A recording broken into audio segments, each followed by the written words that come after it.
life into it. And so, yeah, that's more valuable to me, 100%. I mean, I went to Annapolis, Maryland, because I read that guy's story. I literally went there because of that story. I went to a part of Portugal just last week because a guy wrote me an email and told me all about this town of Salema, this wonderful village that I should see. And he told me why I should see it and what was there, what was in it for me. So I read, and I think you guys read, and I'm glad you read, because we're not all just pictures and little captions and hashtags. But hashtags are important. So we talked about this emotion. I'm going to give you a little bit of a read. This is about Ireland. And this is written by Andy Castillo. It's a piece about just read this. This is a sad piece, really. It's about the famine. And it's about what happened in Dingle. And, I almost started crying when I read this. It was sort of sad, but it's strong, and he does it in a beautiful way with a descriptiveness and what can I do? I'll read this because I think there are people outside. You ask the youth of society, they don't know anything about it, the famine. We've collectively forgotten. That's a tourist town. All these people here, they're not local people. The locals are gone. We stand silently in the gloom. A mist floats across distant hills. Black clouds now suffocate the sky. Rain comes watering the graves, a cistern poured from inky blackness. I ask what I can do. Best thing you can do is come back here tomorrow. Bring someone. Sit down here, he says, pointing to a bench. Then he leaves, just like that, walking away, hitting the black stones with a strand of barley. I'll write about it, I call after him. He was talking about Dingle and the number of people that used to live in Dingle that no longer live there. And it was an emotional thing. And, what can we do about it? We can't repopulate Dingle, but we can write about it. And you can write about it in a sensitive way. And we can acknowledge that this was a tragedy that happened here in Ireland, and it still has repercussions. I mean, half the people, that in New England are from Ireland because of the famine. So, don't be afraid to be emotional and, put more into it than just the facts. And this is important because this is easy to slip into. Just read your story and think, did I just write something really ham-handed, corny? Did I just write a stupid cliche? Like, don't ever nestle any village near anywhere. Don't ever, talk about, the village nestled in the hills. Come on. So, think a little harder. We have these great, these sori and dictionaries and stuff. So work a little harder. And here's one of the ways that my friend Peter says, go to the overused word or phrase. Close your eyes. Think about how something actually looked and smelled and sounded to you. Write that. You can write that cliche for your first draft. And then go back and really think isn't there a better way to say that? Can I do that in a way that compels people more? Can I take a little more time and go back as another edit and fix that? It's like the dash, a double dash is what you meant to use, and you used a dash. Get that right, the double dash, not the dash. That's the space, is the double dash. These are words for awesome. You really can do much better than awesome. Don't ever use the word awesome, unless it's like a volcano that you just we're underneath. There's just so many better words, and we could go to Pinterest and you can look at these all day long. I mean, it's great, but just pull a little better words out. Really do more. I mean, I don't know. Don't mail it in. Work a little harder, write a little better. Query. People, get your articles out there.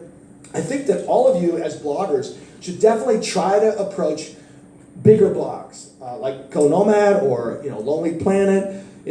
Your writing can be just as good as theirs, and you could shoot a little higher, and you can get links in these bigger outlets. And I really encourage you to do that by using better words, but also by approaching editors. Don't if you meet an editor somewhere, like at a conference or something like that, mention in the email, say, met you at World Travel Market, and then maybe do the pitch. Or in my case now, I don't have any big dreams about this, but I did meet the editor of National Geographic at a party in Washington. So, if I ever query that guy, I'm going to say, met you at the party at National Geographic. Like do anything you can do to get that email open. But send the email, for nothing else, just to, have the exercise. I write for a little magazine.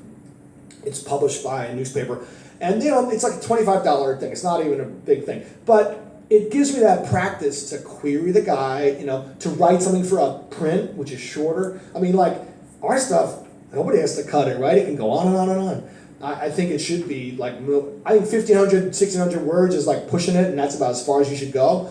But sometimes you can go to 2,000 words, but in print, they never let you have that much. So there's a good discipline, cutting that article down, making it so it fits on a print schedule. And I say this to people when they say, what do I write? I want to be a travel writer. Right? One of the things that happened to us is we got this thing that came out on it was like a Spanish website, or Mexican website, and it was talking about free travel. And so I must have gotten like 100 emails from people that they want to travel for free. And I said, well, and I wrote some of them back, and I just had to start a form letter. I just, I couldn't write every one of them back, but I said, it's not really free because you have to write an article. And you have to be good enough to actually write an article and have good pictures. You don't just, we're not going to send you on a trip for free. But I did say, what part of Mexico do you live in? You very well may have a great story there. There's some really wonderful stories in Mexico. And these guys were thinking they have to go to Las Vegas, they have to go to New York City, they have to go to Los Angeles or Paris. But they probably have, in the village they live in, where they wrote this email from, they probably have a really great bunch of things that I'd love to read about. I love reading about Mexico. I never get sick of Mexico. Mexico is so big and so filled, people are so afraid of it, which makes it even cooler. It's like, really, just don't go to like Tijuana, but other than that, it's not as bad as people think. My friend Tim lived in Mexico, and he couldn't believe the amount of time that people would be there was so much fear. So you don't have to have fear. But your area where you live is a feature, because I live in Massachusetts. So if you live in this really cool part of Wisconsin, and there's this really neat thing there that people could take advantage of, or you live in California, or you took a trip an hour from your house, but you live in a cool place, or you live near a place that's neat, don't discount that. We don't only write about exotic destinations. And other publications too. You can niche them to, can find so many publications. I also think it's really important to read other writers. And these are just some of my people that I really like. I especially like Thoreau. I love Roads and Kingdoms. Love that site, the long form site, Roads and Kingdoms. I really enjoy Atlas Obscura, the articles about just the craziest places in the world you never thought existed. But I think reading other writers is really important, because as it was Gary, somebody said this over the week, they said, no matter how good you are, they're better. They're in a book. And this guy, especially the grumpiest travel writer in the world, Paul Theroux, has written a lot of really, really good books. And he travels with the most minimal. He travels with like a tiny backpack and a notebook and a toothbrush. He's really minimal. And he's really grumpy, but he's hilarious. And he's a really great observer. He writes everything down. Bryson is hilarious. He wrote that book about walking across Australia and about he lives in England. He's got a great perspective about England and I think he was the town council in the city that he lived in. And he just did a book about hiking the Appalachian Trail. And then they made a movie of it with Robert Redford and Nick Nolte, which is hilarious. Anyway, read other writers. Doesn't matter who they are, but if they're travel writers, you're getting into that. I think that the craft needs to be honed to the point of not only you're reading other blogs, but reading other books and other travel writers, the best. So who posted yesterday on their blog? Raise your hand if you put a blog post up. Post more. Come on, you guys. Post more. You really, I've been writing my blog since 2004. I have 4,000 posts on that blog. I love my blog. It's the thing that I've been doing. It's not even Go Nomad, it's just the blog. But don't worry about, the money or whatever, but post, think about things that are good posts and post. Don't just wait like once a month or once every 2 weeks. I think you should post more. I really do. If none of you raise your hands, really should be posting today. Because there's stuff that you learned today, for God's sake, post. I mean, your blog, if your blog is, you go to the blog and nobody's posted for 3-4 months, you know, to me, then your blog is neglected and your blog probably is not going to be around. You know, 90% of all blogs die anyway. But that's sad. So I think Gary said, he said, you know, you get points for just showing up. You get points for writing a blog. Write a blog about some of the seminars today. Write a blog about a little kernel of knowledge that you picked up. You know, read an article and write a blog about it. I do a lot with on our website with books. We do a lot with books. People send us travel books. We publish travel excerpts from the books. You could do that with your blog. Get a great travel book, send the publicity people a note, say I want to review this on my blog. They send you the book, and you publish. Thanks. You publish an excerpt of the book. It doesn't have to be your words, but just publish on your blog. And again, we talked about this earlier, right? So it's about their trip. It really is. So when you write, think about what they can do. Think about the readers. Think about what somebody could do if they read this article. Think about the great joy I've gotten out of this. Somebody said to me, I printed your article out, and I used your article for my trip. That's the best thing anybody's ever said to me. And I said, I use GoNomad articles to travel and plan trips. So make it about that, make it useful, make it have updated stuff.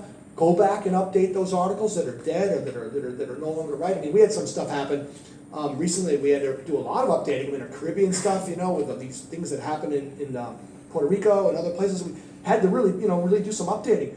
When you update a post, if you add a comma to an old post, it's re-indexed in Google. So I really would encourage you to go back to those old posts and either, if you don't trash anything, redirect it to another relevant post. In other words, never kill the post. Just use your redirect tool and say redirect and trash. And then you can find another article about a relevant topic or your homepage. But don't ever trash.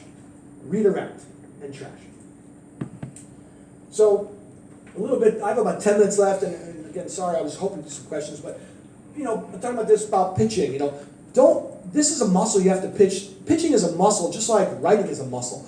So take a shot, you know. Pitch a local newspaper about your blog, or about a story that you did, or that you just came back from the biggest travel bloggers meeting in all of Europe. You just came back, you know. Little newspapers, write a press release. I mean, pitch. Make yourself known. Don't be afraid of that. Now here's a good one for you. These are 37 paying travel outlets that you can write this down. travelbloggeracademy.com/paid-travel-writing. You know, they're not big paying markets, but you know, a little bit of a check is a nice thing to get, and it's nice to be able to say I write for blah blah and blah blah, and not just, you know, your own blog. I think it's important to reach out, to constantly be trying to do better, constantly trying to do more. And this is good. I think this is a good idea. Hardly anybody ever does this, but if you send a query, put a little picture in the query. Put a picture in there, because that picture, that's like the only one of the whole day that had a picture in it. Everybody else's query was this boring thing about, you know, I'm going to write this story about Costa Rica, I'm going there. First of all, just send me the whole story. Don't send me a long query and then the story. Just send the story. But if you do want to send a query, put a photo in there. It's really unusual to do that. I don't know why that is, but it's still unusual. And I know people don't really like attachments, but just put a little photo in there. And I think I've done this already. These notes, it's a long Bitly address, but feel free to come up to me or take a picture of it if you want, if these notes are valuable to you. But this is all, you know, these are just an outline. I mean, you guys all know how to write, but you got to write more, though. I'm disappointed. I thought there was going to be more hands up about the posts here. How about who wrote a post this week? All right, now we're done. Good. Thank you. But you know the one's coming, because there's a lot of good stuff at this seminar. And this is a travel seminar. So, okay, so I'm going to open up to questions. I know that we don't have much time, but who has a question? Yes? So do you mean don't send a pitch, send a full draft? Or Yeah, don't you know, send a long query? You can send a short query, but I just think by now, just send the article and the photo, and link to the photos. Don't send the JPEGs. Send the article and send a link to a Google photo gallery in the article so that I can have the photos online. Yeah, just send the whole thing. But not already published on our blogs. Oh, no, and I can't use anything that you've already published, so definitely don't do that. Who has a question? Yes? How many queries do you get a day? I get like 1 or 2 articles a day. And queries, I mean, now people just send articles. So I'd say about 1 or 2 a day. Yeah. And we publish a story every day. So, we need a lot of stories. Yes? Who has a question? Yes? How often do you want to hear from one writer, or how often will you publish one writer, or does it have more to do with the content of the story? Yeah. Well, one thing you shouldn't do, you shouldn't send like all these stories. Like people sometimes send me like 5 stories. Like give me a break. Like give me one. Then people send me this huge big thing. So you just publish a story. This is Victoria? Victoria Hart. She just wrote a story for us. A nice story about crossing Canada. So I'd say, once a month if we got a neat story, that'd be great. We would be happy with it. We want regulars. We don't mind if you published before, you can send it to us again, for sure. I mean, not the same story, but don't send the copy that's already on your blog. Give us another version of that. Who else has a question? Yes, in the back. Hi. When you're pitching and you send your piece and you draft and stuff, some places pay and some don't. Do you attach your fee if you want to be paid for it at that time, or do you start the dialogue and then talk about it? Well, you read the writer's guidelines, and it says in the writer's guidelines, for instance, like we pay $25 a story. I'm sorry, that sucks, but that's what we pay because that's how much we can pay when you publish a story every day and you don't make that much money. So you look at the writer's guidelines, and it says how much you pay. And truthfully, I submit articles all the time and to places, and I don't even care if they pay me because I want a link on another site. And that's valuable. And for $25, I'd go for it because getting a link on a large site that's got 62 out of 100 domain authority is way more valuable than whatever I pay you. I mean, you should pay me, but you don't have to pay me. Who else has a question? Yes. Basically, don't send if they want to send a copy of what you've written on your blog. Would it be acceptable to send pretty much the same or similar story, but change the words a bit so it's you can fool me by doing that, but that doesn't really make me that happy. If I went back and I've done this before. People send an article and it's like, oh, there's a freaking thing in this blog. You can rewrite it, but again, why don't you give me the narrow focus? And you do the story, you do the guide to Costa Rica, and you give me a story about this cool place where you went surfing. Again, shorter, narrower, don't try to make it so all-encompassing. There's a way to get around that. a short story. Yeah, a chunk of it, a piece of it. But not rewriting is dicey, I don't want to have duplicate content, But even if it's not truly duplicate content, that'd probably be okay, but I'd rather have it just written for us. And to tell me that, that's nice. People say, I wrote this story for Go Nomad. Wow, right away I'm like, I like that, I mean, that's cool. Who else has a question? Yes. If I send a query to you, do I need to wait until you respond before querying another publication for the same That's a good question. story? Well, no, here's what I always acknowledge the queries. If people send me a query or they send me an article, I almost always email them and say, thank you, we'll consider running this article. But after maybe several weeks. But after several weeks, then you can send a thing and say, by the way, do you want that article? I got somebody else who might want it. Do you want to give me a yes or no now? And that's perfectly reasonable. Well, is it a no-no to query multiple publications at the same time? Of course, I don't blame you for doing that, but it's kind of a drag because then what if they both say yes? I mean, this has happened to me before, and this is totally on me. I've had an article that was like somebody sent to me in 2012, and it's a really good article, and I go and I post the whole thing, and I found this article. I know it's old, but I got this article. And then I'll say the writer, we're going to write your article, and they go, oh, no, it ran somewhere else. So that was on me, So I think I think that I would just do that delicately, like send it to a couple of people. But don't send it, sometimes I've seen the copy, they send it to every editor. I'm like, give me a break. You're sending it to everybody and me. I don't want that. So, yeah. Who else has a question? Oh, in the back. Just yell it out.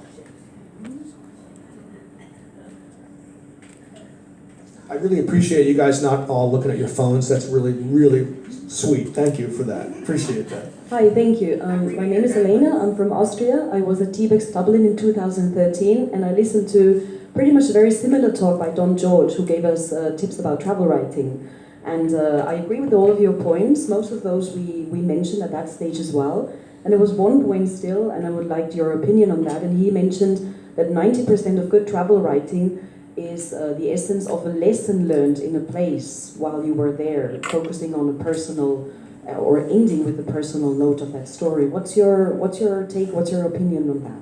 No, I think Don's right. That's the hardest part, because what happens is if you can have that kind of emotional change. I remember I pitched World Hum once. It's a great site called World Hum, and they publish a lot of stuff. And they said to me the exact thing. They said, "Well, there's not enough about how your emotions changed in the article to make us want to run it." So I think that's a very good point, but that's also hard to do. I mean, I go on a trip, and it's a sponsored trip, and I went to Portugal, and I, drove around, and I did some stuff, but I didn't I didn't emotionally change. Sometimes you don't. So that is very desirable, and that's a better story. But there are other stories that I've cited, like the story about Saudi Arabia, the date festival. His opinions didn't change, his emotions didn't change, but it was still a really compelling story. If you can do that, like the woman in Vietnam who had that sort of epiphany about how important it is to buy local goods, because so if it works, but it doesn't mean the story doesn't work if it doesn't do that. That's great to do that, and Don's right. But everything that we publish can't do that, because everything isn't always an emotional thing. Sometimes it's just really good information. Sometimes it's really useful. But in a perfect world, all of our articles would do that, because that's what I like. The emotion is really important. So I would agree with Don. Thank you.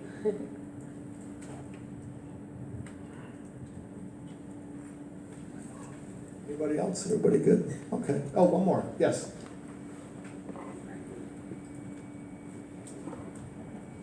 Hi Max, it's Kay from York. You were talking at the beginning about not making your story all about you, making it about more the reader, what they can do. But then there's also an element of making your story stand out and be different. So you have to bring yourself to it, and I'm a bit confused about the boundaries there and how you do both. Yeah. Well, I mean, for instance, obviously, you're going to write a first-person story because you're the one that did it, which is okay. But I just mean, think about what is in it for them. I mean, you can write it in the first person, but those three examples, I mean, the woman that wrote the story about Ukraine, it's a challenging destination. It's got some places that are difficult. It's scary for Americans, to go to Ukraine. We're all afraid of Russia and the war and all that stuff. So she was able to have fun with it and have a light touch and talk about it as a personal ad. I only mean when you think about their trip is that just think about what you don't want to include things in there that the average reader can't do. And this is one of the things with press trip people like me or you or people who have taken advantage of opportunities given to us by tourism boards very well. Like I remember I went to New Zealand and they took us up in this helicopter and we went hiking. It was awesome, but it cost so much money and nobody would do that. So I put it in yeah, it was great. I was in the helicopter. But I felt a little bit like, I got to go easy on this because this isn't relevant to most people. So when I say it's about their trip, think about what is in your story that's actionable for somebody to go do. And it is in your voice, and it's going to be described in your personality. But, I'll give you another example. Like, I read a story yesterday. I went on a trip to Croatia, and I was with another writer, an older woman who's a writer, and she put all this stuff in the article about little details of problems that they had and things she didn't want to do and how they all went up in this tower and she didn't want to go up in the tower and how she had a crush on the guide. And it was give me a break. Are you kidding me? It was just stupid crap that nobody cares about. I mean, come on, I only have so much time to read and I want to read about this. She went to Ireland. She was in Ireland. And it was just the silliest thing. I couldn't believe that an editor didn't take that out. I was like, really? I mean, she did make one point. She said that you should never say fanny pack in Ireland, she said. That's a dirty word enough. So that was a good, useful thing. The rest of it was about the crush she had on the guide and how she didn't want to go up the tower and she didn't want to do this and she didn't like this food. Come on. It's not about your food. It's about the food. Maybe I can eat that food, but it's not about if you liked it or not and all the little details and little nitty-gritty. Does that sort of help a little bit? I mean, I know it's a fine line. It really is. Anybody else have any last questions? Yes. So if we query you and we send photos, do they need to be photos we didn't put anywhere else too, or just the words? Yeah, I mean, I don't, the same way you duplicate photos is duplicate content. I mean, it's not as big a deal. But I mean, for instance, if you make a Google photo gallery, and you have 30 images in there, and you used a couple of them in another thing, that's fine. But just remember that we need more photos. And photos are the biggest challenge that writers have. People take really bad photos. I mean, sorry, but like, don't shoot people walking away. I have more pictures of people walking away because they didn't want to go around and like take them from the front because they were shy. Or they have pictures of these buildings in Eastern Europe, building after building, long, like as if we're going to run these things like this big. They're going to run like 500 pixels, so these long shots, I think close-ups are really important. I think people in candid shots are really important. I think people doing things is really important. If you look at, we just published an article, and they're not my photos, but I think the photos are really good. It's a professional photographer. Look at Go Nomad, the article about Pico Azores. Paul Schul is a photographer. He's able to capture people doing things in a natural way that is so compelling and so good. And even when they're posed, they're never the whole like grip and grin sitting in a booth, that awful like around the dinner table like a snapshot kind of thing. Just take better pictures, take more pictures, and then pick the best 20 and put them in a gallery. And if you use them, a couple of them somewhere else. That's not a deal.